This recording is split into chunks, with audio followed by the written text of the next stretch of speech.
Secure the perimeter!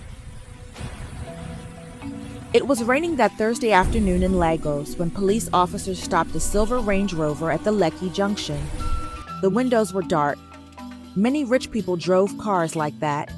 But 30 minutes earlier, someone had called the police station. "Officer, check that car. Something bad is inside." The car stopped.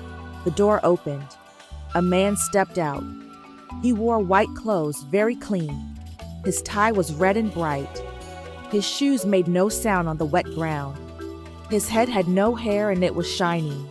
He smiled and one gold tooth showed in his mouth. "Good afternoon, officer," the man said. His voice was soft and calm.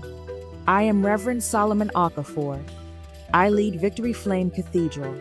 I have a crusade tonight. God bless you." But the officer did not smile back. He looked at the man from his head to his feet. "Open your boot," he said. Reverend Solomon blinked his eyes. "There is nothing inside," he said quietly, but his voice was tight. "Sir," the officer said, "it is just normal check. Just 1 minute." Solomon looked at his watch.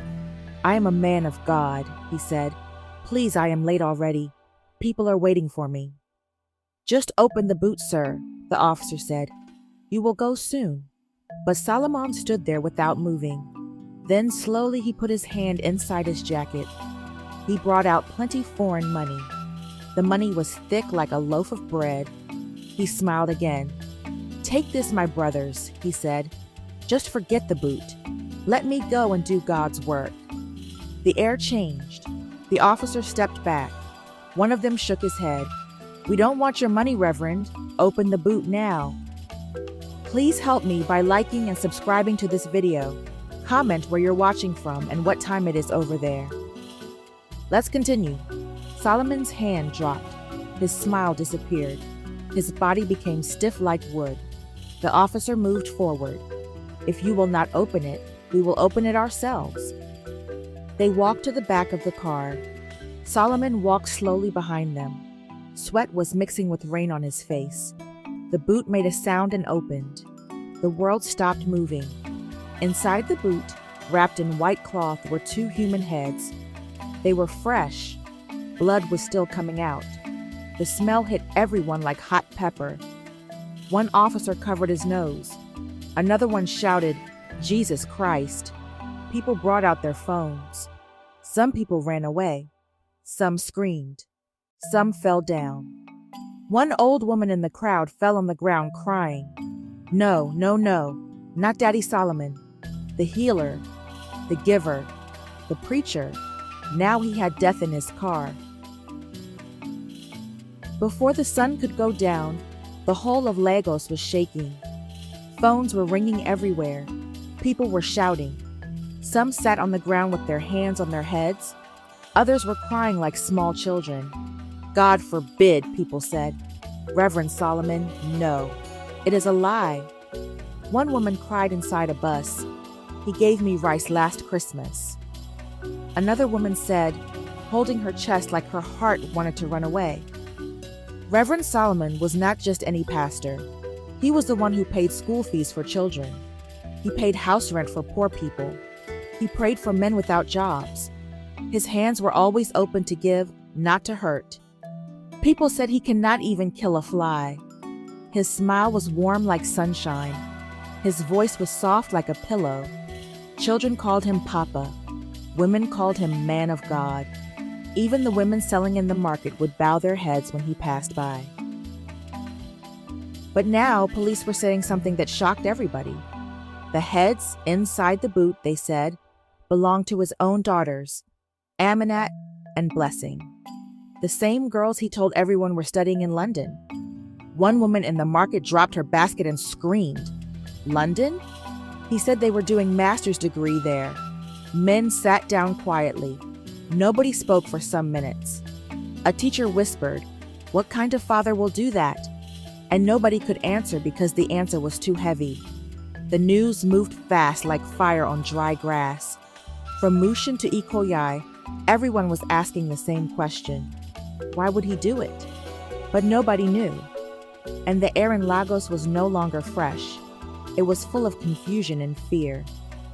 Long before the white clothes and the red tie, his name was just Solomon Benefo, the quiet son of a loud father. His father was Bishop Gabriel Benefo, the Lion of Covenant Light Church. His voice could shake the walls. His prayers could break chains. People called him fire from heaven. His hands, they said, could heal even mad people. And Solomon was the last son. There were 4 sons in total, and all of them became pastors like their father. James was the first son. His voice was like thunder. He shouted when he prayed like he was fighting demons with his bare hands. People would roll on the ground when he prayed. Some said they saw smoke. Emmanuel was the second son. He was always clean and wearing suits. His church had big lights and cameras. He did not shout, but his words were sharp. He knew how to talk to politicians. They liked him. Michael was the third son. He did not talk too much. He liked to listen. He said angels whispered things in his ears.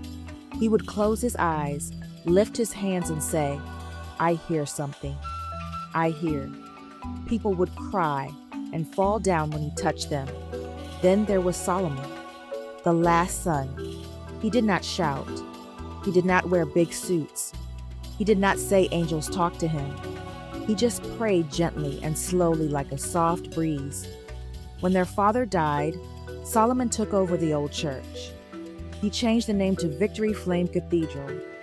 People said, "He walks like Papa. He prays like Papa. He is like Papa." And they came to his church, not because of big miracles, but because of love. Widows got food, children got books. People without money for rent got help. And Solomon smiled through everything, but deep inside, something was broken. He saw his brothers shining like new coins while he sat in the shadows. They healed blind people.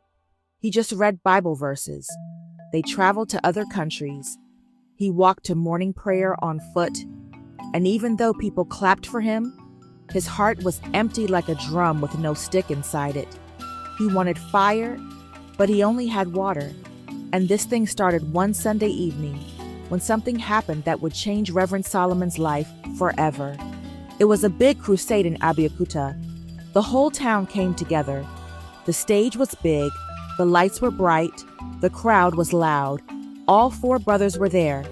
Each of them was told to show they were true men of God.